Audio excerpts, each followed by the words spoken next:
বাচ্চাদেরকে প্রকৃতির সঙ্গে পরিচয় করানোও কিন্তু আমাদের একটা বিশাল বড় দায়িত্বের মধ্যেই পড়ে। কারণ প্রকৃতির মধ্যে যে সৌন্দর্যতা, উদারতা, যা কিছু মানে এত কিছুর সম্ভার প্রকৃতি, সেই প্রকৃতিকে না জানলে না চিনলে কিন্তু ভীষণ মুশকিল।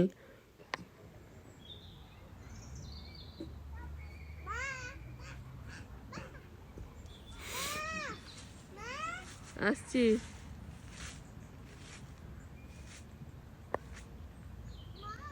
আসছি বাবা।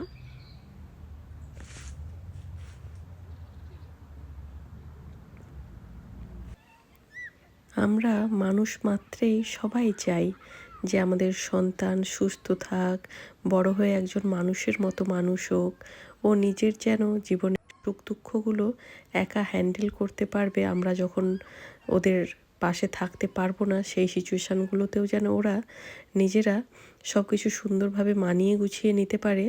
তার জন্যও কিন্তু ছোটোর থেকে কিছুটা আমাদেরকে সেইভাবে ওদেরকে অ্যাডজাস্ট করতে শেখানো উচিত, বা সেইভাবে জিনিসগুলোর সাথে মানিয়ে নিয়ে চলা, কোথায় কিভাবে চলতে হবে সেগুলো যেমন শেখানো উচিত, তেমনই কিন্তু এই যে প্রকৃতির কাছে গিয়েও কতভাবে যে মনের শান্তি খুঁজে পাওয়া যায়, আনন্দ খুঁজে পাওয়া যায়, সেগুলোও ওদেরকে শেখানো উচিত বলে আমার মনে হয়।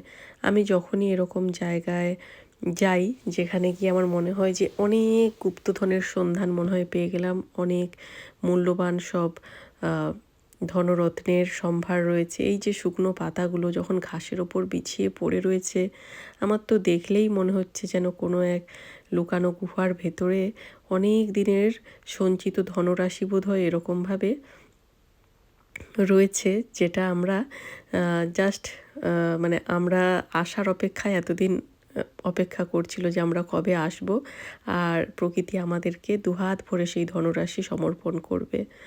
আমাদের লাইফে এমন কিছু কিছু সিচুয়েশান আসে, তাই না, যখন মনে হয় যে লাইফে অনেক কিছু ইম্পর্টেন্ট, কিন্তু যেন সব কিছু তাল মিলিয়ে করে উঠতে পারছি না।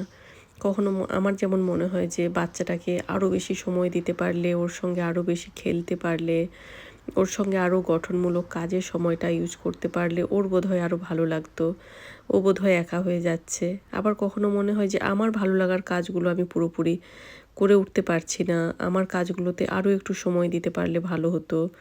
মানে এক একটা সময় হয় যে সব কিছুই যেন তালগোল পাকিয়ে যাচ্ছে না। একবার মনে হচ্ছে আমার কাজটাও আমি 100% পারফেক্টলি করতে পারছি না, আমার ভালো লাগার কাজ যেগুলো আমার কর্তব্য, ডিউটি, সেগুলোও আবার ঠিকঠাক কখনো ব্যালেন্স করে উঠতে পারছি না। তো লাইফে মোস্ট ইম্পর্টেন্ট, বা কোনো কোনো সময় হয় যে অনেকগুলো জিনিস একসাথে ইম্পর্টেন্ট হয়ে যায়, কোনো একটাকে বেছে নেওয়া সত্যিই ভীষণ মুশকিল হয়ে যায়। যে পুরোপুরিভাবেই একটা সময় শুধু এই কাজটাই করবো আর কোনো কিছু করব না, সেটা বোধহয় মা হয়ে যাওয়ার পর কারোর পক্ষেই আর সম্ভব হয়ে ওঠে না। যে শুধুমাত্র একটা সময় আমার একান্ত ব্যক্তিগত এই সময়টা খুঁজে পাওয়া ভীষণ মুশকিল।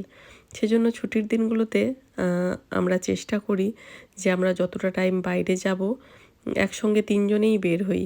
সে পার্কেই যাই, কেনাকাটাই করতে যাই, বা যেখানেই। তাহলে কি হয়, 3 জনে একসঙ্গে সময়ও কাটাতে পারি, আবার নিজেদের কাজগুলোও হয়ে যায়। এই যে আমি যখনই এরকম ফটো তুলতে যাই, ভিডিও তুলতে যাই, পার্কে এলেও ওকে কখনো গিয়ে দোলনাটা দুলিয়ে দিয়ে আসছি, কখনো আবার দূর থেকেই ওর সাথে কথাও বলছি, ভিডিওও করছি। ফলে মানে ও আমার বেশ পরিপূর্ণ লাগে যে আমার কাজটাও আমি করতে পারছি, আবার বাচ্চাকেও সময় দিতে পারছি। তো আমার সেটাই বলার ছিল যে লাইফে সবসময় কোনো একটা জিনিসকে প্রায়োরিটি দিয়ে হয়তো আমরা উঠতে পারি না, তবে ওই যে ব্যালেন্স করে চলাটা, ওটা আমাদেরকে কিন্তু শিখে নিতে হয়, বা